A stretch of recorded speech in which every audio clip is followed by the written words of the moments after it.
Ang bahagi po ng banal na kasulatan na ating pagbubulay-bulayan ay matatagpuan sa Aklat ni Juan sa kabanatang 6 mula talatang 35 at lilipat po tayo sa talatang 41 hanggang 51. John chapter 6 verse 35 and 41 to 51. Ganito po ang mababasa natin sa Magandang Balita Biblia. Ako ang pagkaing nagbibigay buhay, sabi ni Jesus. Lumapit sa akin, ang lumapit sa akin ay hindi na magugutom at ang nananalig sa akin ay hindi na mauuhaw kailanman. Nagbulong-bulungan ang mga Hudyo dahil sa sinabi niya, ako ang pagkaing bumaba mula sa langit. Sinabi nila, hindi ba ito si Jesus na anak ni Jose? Kilala natin ang kanyang ama't ina, paano niya ngayong masasabi, bumaba ako mula sa langit? Kaya't sinabi ni Jesus, huwag kayong magbulong-bulungan, walang makakalapit sa akin malibang dalhin siya ng amang nagsugo sa akin. At ang lalapit sa akin ay muli kong bubuhayin sa huling araw. Nasusulat sa aklat ng mga propeta, at silang lahat ay tuturuan ng Diyos. Ang bawat nakikinig sa Ama at natututo ay lalapit sa akin. Hindi ito nangangahulugang may nakakita na sa Ama. Yaong nagmula sa Diyos ang tanging nakakita sa Ama. Sinasabi ko sa inyo, ang nananalig sa akin ay may buhay na walang hanggan. Ako ang pagkaing nagbibigay buhay. Kumain ng mana ang inyong mga ninuno nang sila'y nasa ilang, gayon may namatay sila. Ngunit, sino mang kumain ng pagkaing bumaba mula sa langit ay hindi mamamatay. Ako ang pagkaing nagbibigay buhay, na bumaba mula sa langit, mabubuhay magpakailanman ang sino mang kumain nito, at ang pagkaing ibibigay ko sa ikabubuhay ng sanlibutan ay ang aking laman. Tayong lahat ay napagpala sa ating pakikinig sa pagkabasa ng kanyang banal na salita. Ang tema natin ngayong umaga, knowing your God. Knowing your God. Pinagpalang araw sa inyong lahat, saan man kayo naroroon, naway abutin kayo ng kabutihan at kapangyarihan ng ating Panginoong Jesucristo. Muli ay inaanyayahan ko kayong saluhan niyo ako sa dulang ni Jesus na ating Panginoon. Our theme, knowing your God. Do you know your God? If your answer is yes, are you sure? In this world, there are so many gods. Your wealth could be your God. Yourself could be your God. What is God in simple words? The definition of God is an image, person or thing that is worshipped, honored or believed to be all-powerful. Meaning, your wealth can be your God.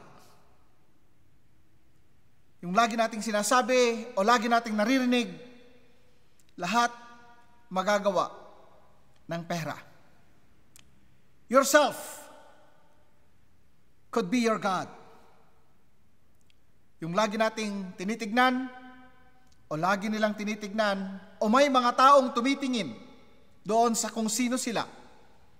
Kaya nga't sa mga balita marami tayong nakikita, nalalaman ang sinasabi nilang doon sa salitang, hindi mo ba ako kilala?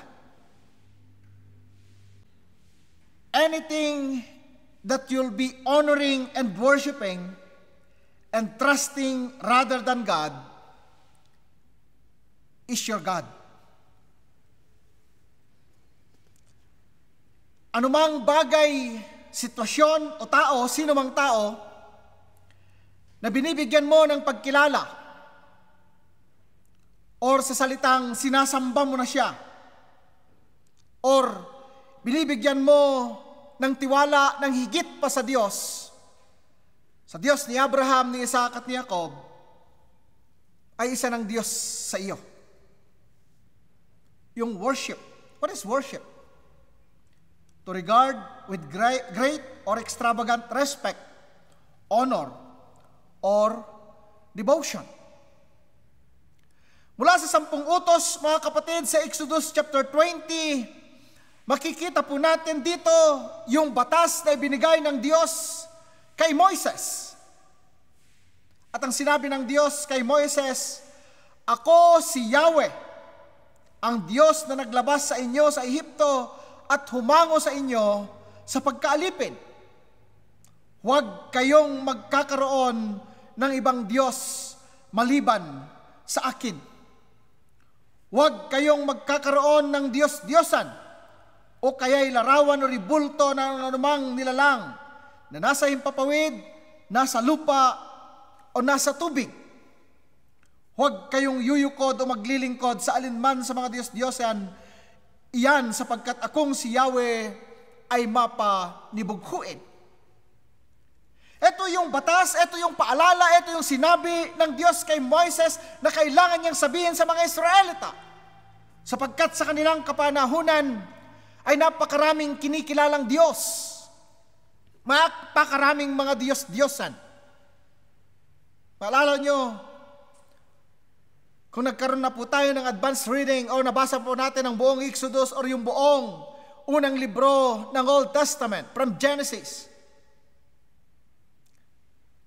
nakita po natin doon na ang mga taong ito, na ang mga Israelitang ito ay gumawa ng tinatawag nilang Diyos.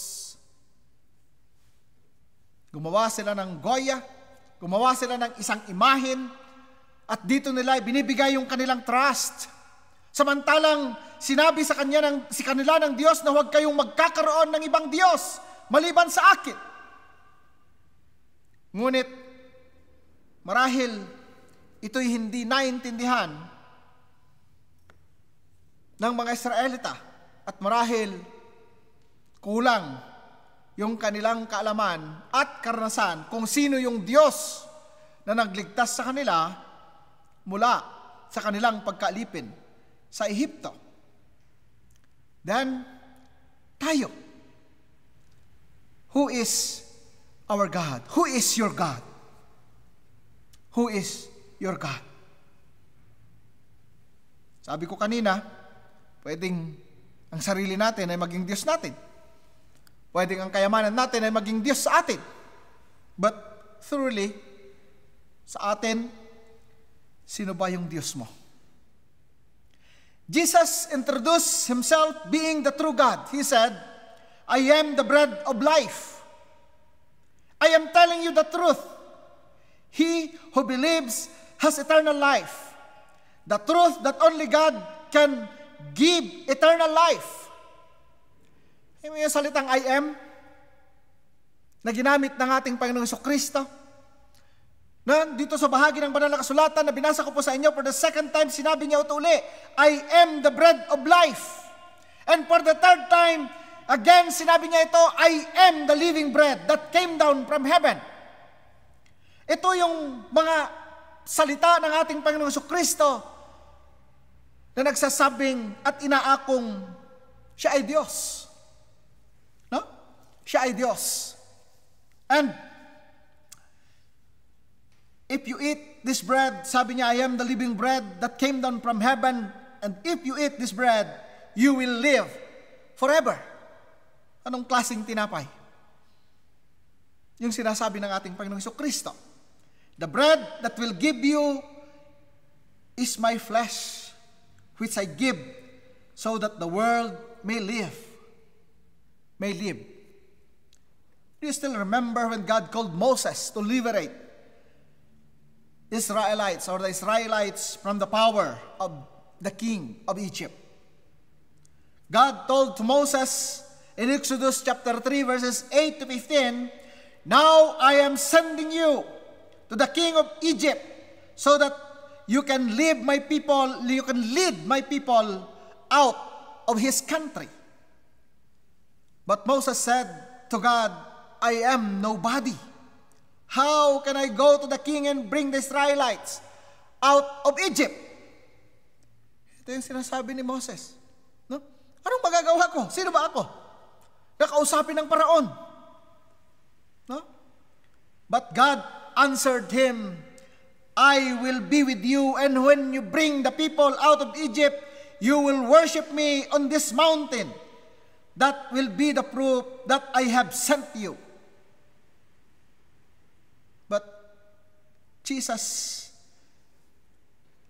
But Moses ay hindi na convinced mula doon sa pananalita ng Diyos na kanyang kausap, ng Diyos ng Israel na kanyang kausap that time. But Moses replied, when I go to the Israelites and say to them, the God of your ancestors sent me to you, they will ask me, what is his name? So what can I tell them? God said, I am who I am. You must tell them, the one who is called you, or the one who is called, I am. I am, yung laging binanggit o palaging binabanggit ni Jesus. Kapag sinasabi niya yung kanyang sarili, I am, ako. At sinabi ng Diyos, napakaraming taon na ang dumaan nung inuutosan niya si Moses na ilabas ang kanyang bayan mula sa pagkaalipin sa kapangyarihan ng Paraon ng Ehipto, mga kapatid.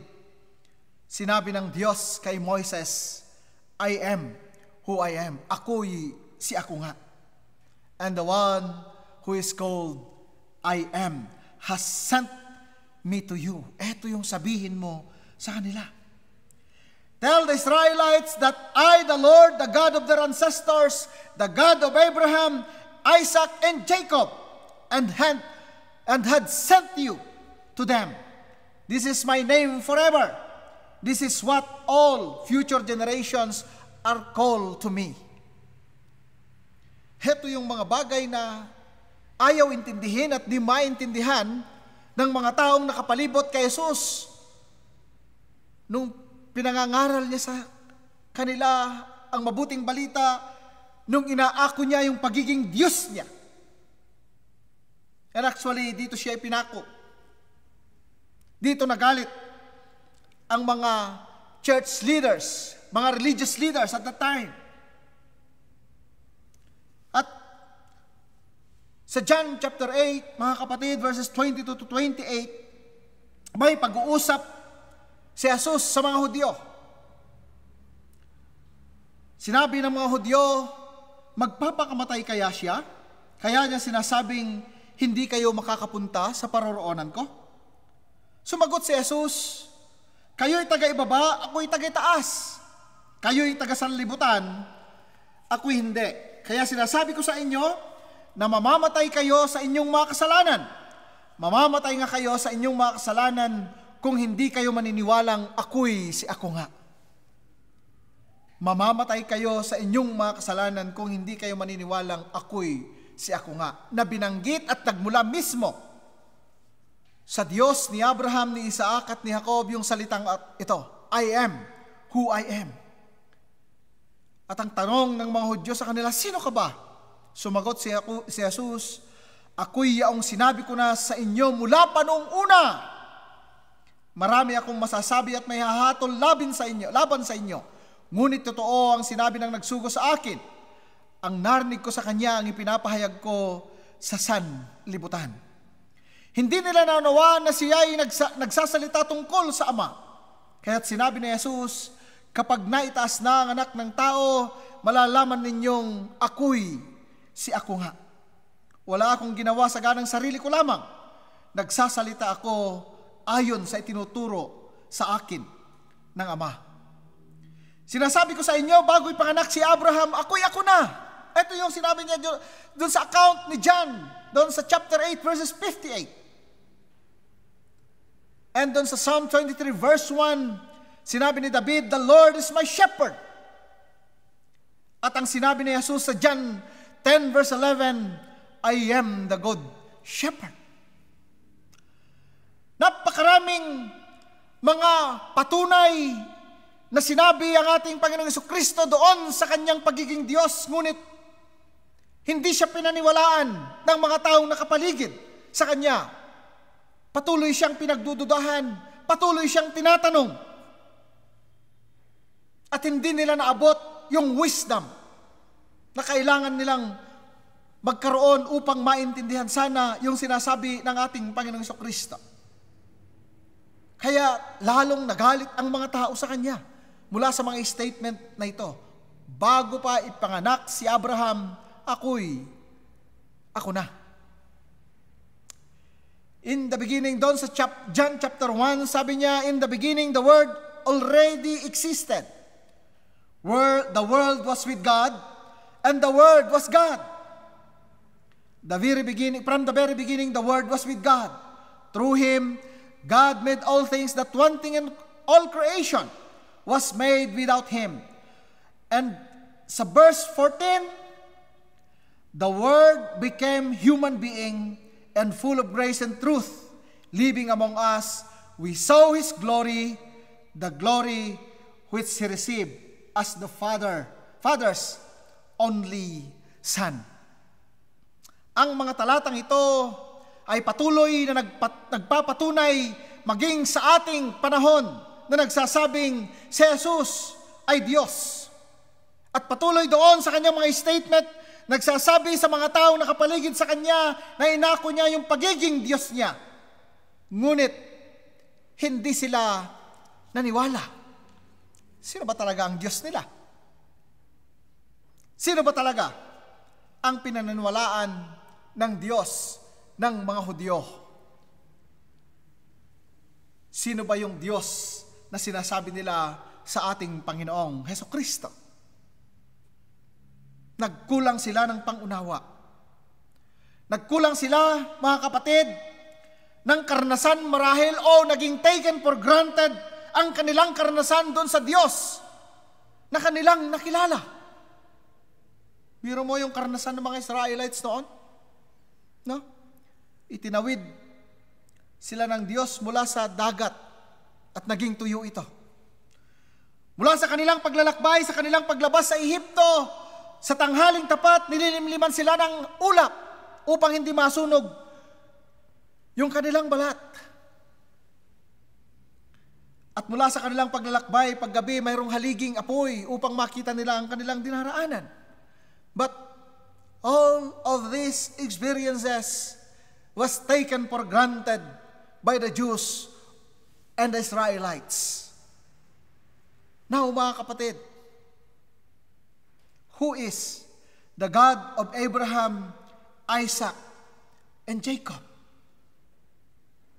Who is the God of Abraham, Isaac, and Jacob? In the Old Testament, Jehovah or Yahweh is repeatedly called the God of Abraham, Isaac, and Jacob. And He is the only living God among gods. Alala po natin, mga kapatid, noong panahon ni Elias, na hinamon niya yung mga propeta ni Baal. No? Ipinakita ng Diyos ni Elias, na Diyos ni Abraham, ni Isaac at ni Jacob, na siya lamang ang nag-iisang buhay na Diyos. Ipinakita ito ng Diyos sa mga propeta ni Baal at doon sa mga taong nakakita doon sa ginawang himala ng Diyos sa pamamagitan ni Elias. The God of Abraham, Isaac, and Jacob. Ito yung gumawa ng lahat ng bagay. He created everything. At walang nandito sa mundo na hindi nilikha ng Diyos. Ni Abraham, ni Isaac, at ni Jacob. He created human being. He was not created by human being, but He created human being. While the other gods are just a product of man's creation. No? Ito yung mga didiyusin o dinudiyos ng mga tao ay kagagawan o ginawa lamang ng mga tao, and it is a product ng kanilang imahinasyon. He is omnipotent God. One who has unlimited power and authority. He is a sovereign God. He is omniscient. He has infinite awareness, understanding, and insight. He is all-knowing God. He is omnipresent, present in all places at all times. Siya ay nasa lahat ng dako o lugar, pero wala siya sa lahat ng bagay. Kaya pag sinabi mong ang Diyos ay nasa imahin na iyan, hindi yun totoo. Though, the God of Abraham, Isaac, and Jacob is omnipresent, present in all places and at all times. Siya ay nasa lahat ng dako o lugar, pero wala siya sa lahat ng bagay. He is the God of love. And because of that love, He gave His only begotten Son to die for the sin of the world, for your sin, for my sin, for all our sin. Ito yung pagmamahal na mahirap intindihin. Ito yung pag-ibig na mahirap intindihin. Pero ito yung pag-ibig na naranasan po natin. At kung hindi mo pa naranasan, I challenge you to open your heart, to open your life, and accept that love, which is Jesus Christ alone, and make Him your Lord and personal Savior. Then, you will live with love, and you will live forever. God is the God of love.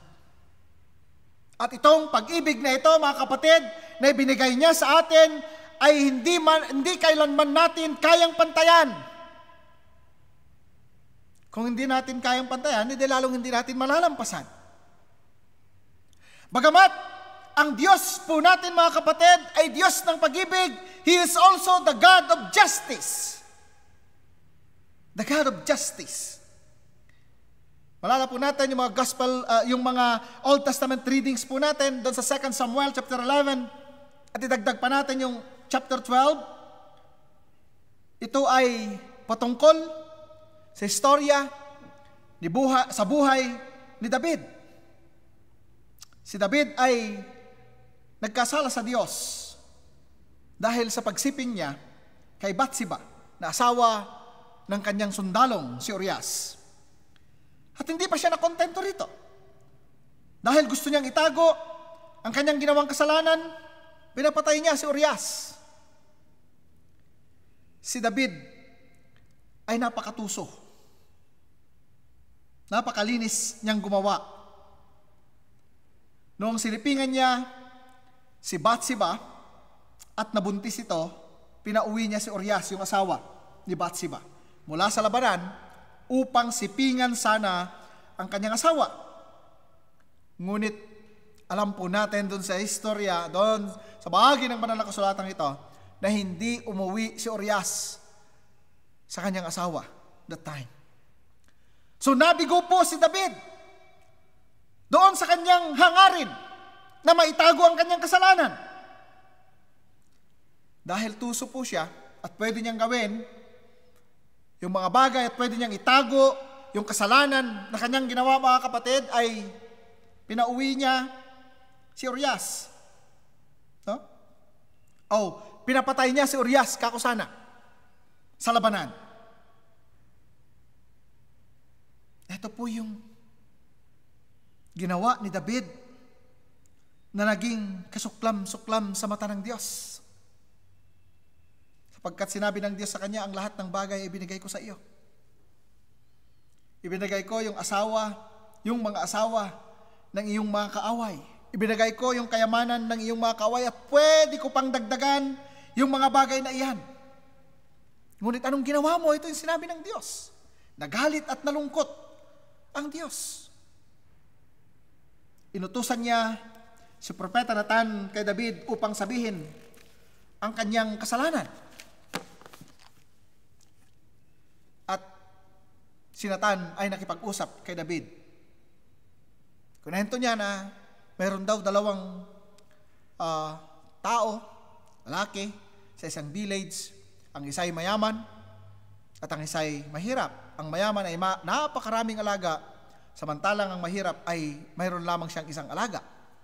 Ngunit dumating yung panahon na sabi ni Nathan na nagkaroon ng bisita ang lalaking mayaman. Ang kinuha niyang ipinakain sa mga bisita ay yung alaga ng mahirap na tao na nag-iisa. Ang sabi ni David, dapat na mamatay yung taong iyan. Ang sabi ni Nathan, ikaw yung taong iyon. Ito ang sinasabi sa iyo ni Yahweh, na Diyos ng Israel. Itinalaga kitang hari sa Israel, iniligtas kita sa kamay ni Saul, ibinigay ko rin sa iyo ang sambahayan at mga asawa ng iyong mga amo, pati ang sambahayan ni Israel at Huda. At mabibigay ko sa iyo ang higit pa riyan. Bakit mo pinaglaruan ang salita ni Yahweh at gumawa ka ng labag sa kanyang kalooban? Ipinapatay mo si Urias, kinuha mo ang kanyang asawa, ipinapatay mo ang Heteyong iyon sa mga Amonita upang makuha mo ang asawa niya. Tingnan po natin. Si David ay isang napaka-espesyal na tao sa istorya at sa kasaysayan ng mga Israelita. Ngunit, dahil ang Diyos niya ay Diyos ng hustisya, mga kapatid, nagalit ang Diyos sa kanya. At dahil sa ginawa niyang ito, sinabi ng Diyos sa pamamagitan ni Nathan, yamang ginawa mo ang mga bagay na iyon, at ako'y itinakwil mo, tandaan mong laging may mamamatay sa patalim sa iyong sambahayan.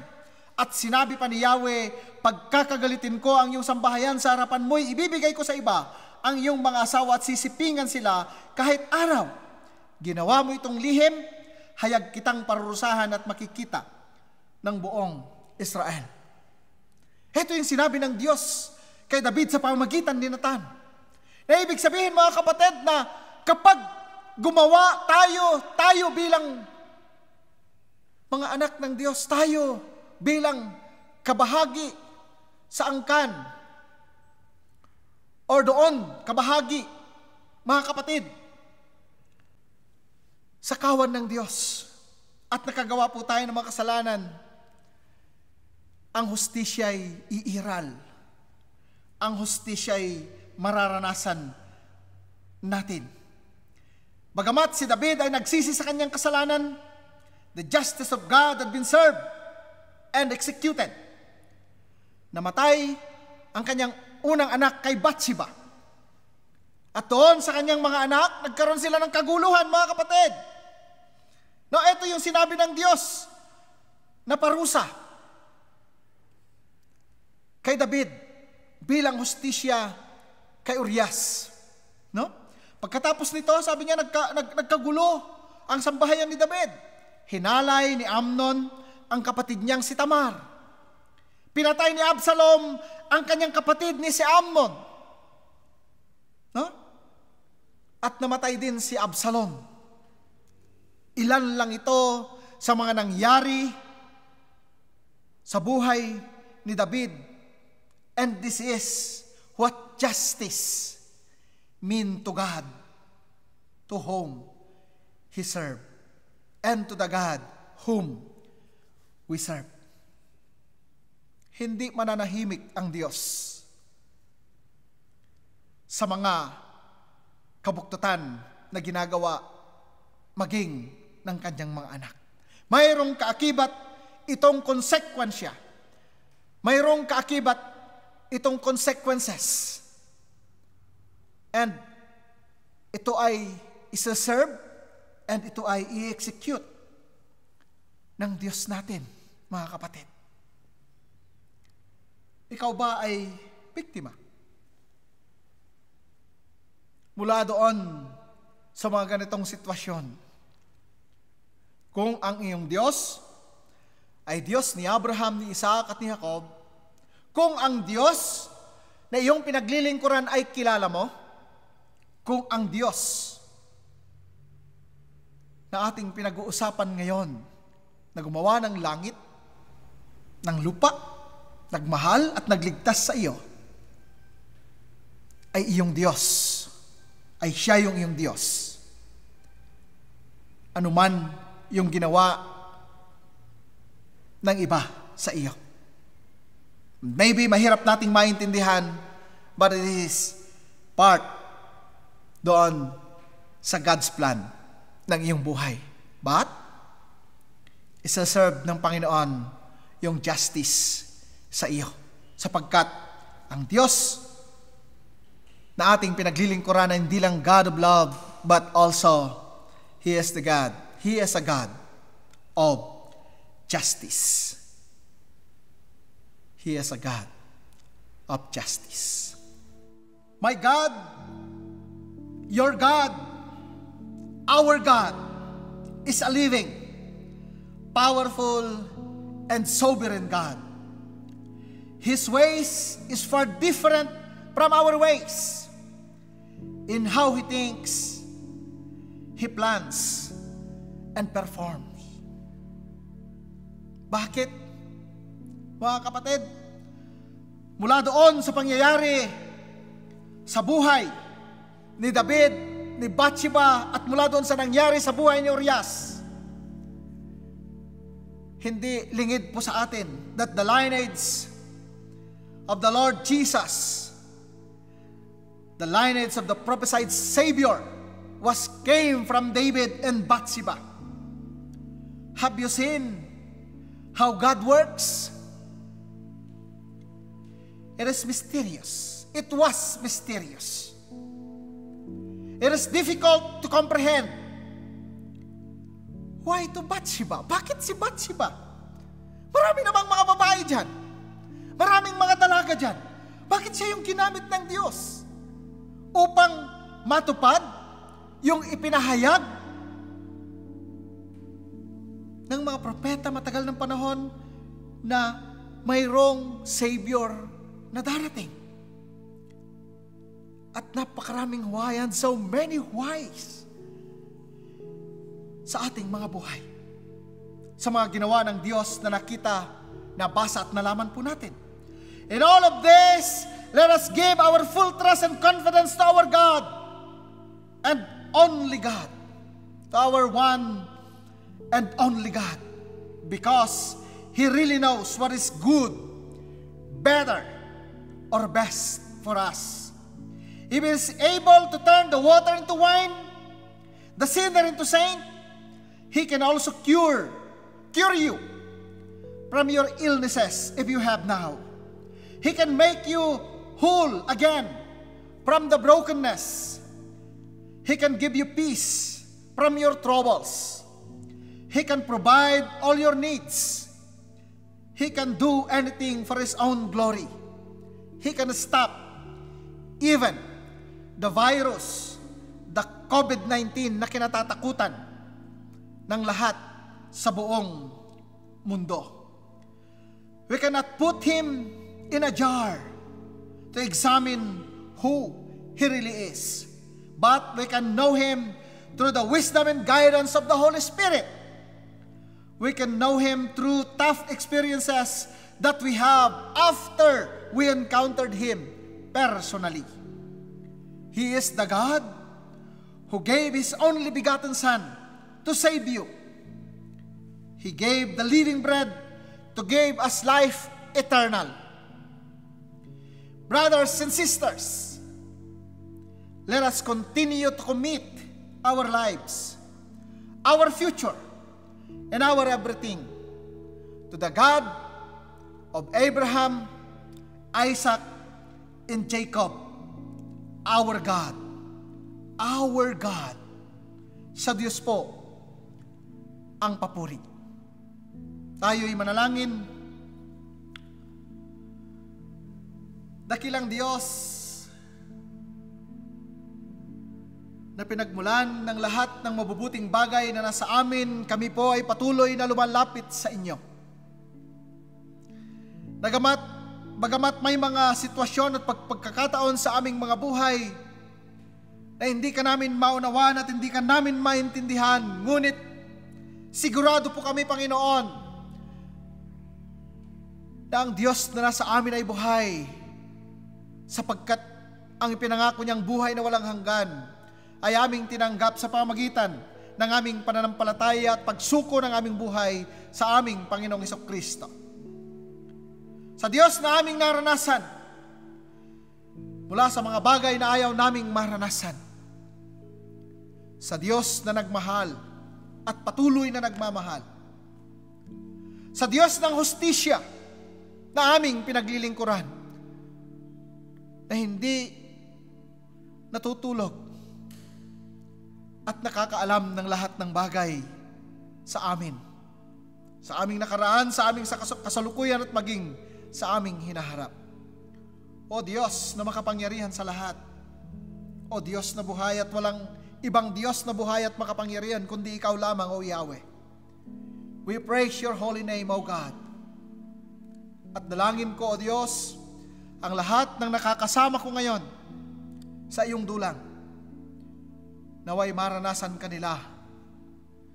Naway ang kanilang karanasan ay patuloy na magbigay ng kaliwanagan kung sino ba ang Diyos nila. Kung sino ba yung Diyos na kanilang pinanampalatayanan at pinaglilingkuran.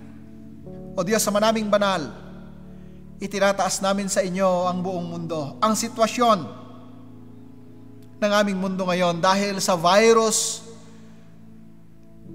na umiikot, dahil sa virus na nandyan, Panginoon. But we believe and we still trust in You, O God, that You are more than powerful that we think. O Diyos sa manaming banal, lingapin Mo ang lahat ng nakakasama namin at inaabot ng Iyong mga salita sa oras na ito. Palain Mo ang kanilang mga pamilya. Dalangin ko, O Diyos, na kung sila man po ay basag sa panahong ito, make them whole again, Panginoon, sa pamagitan ng iyong pag-ibig.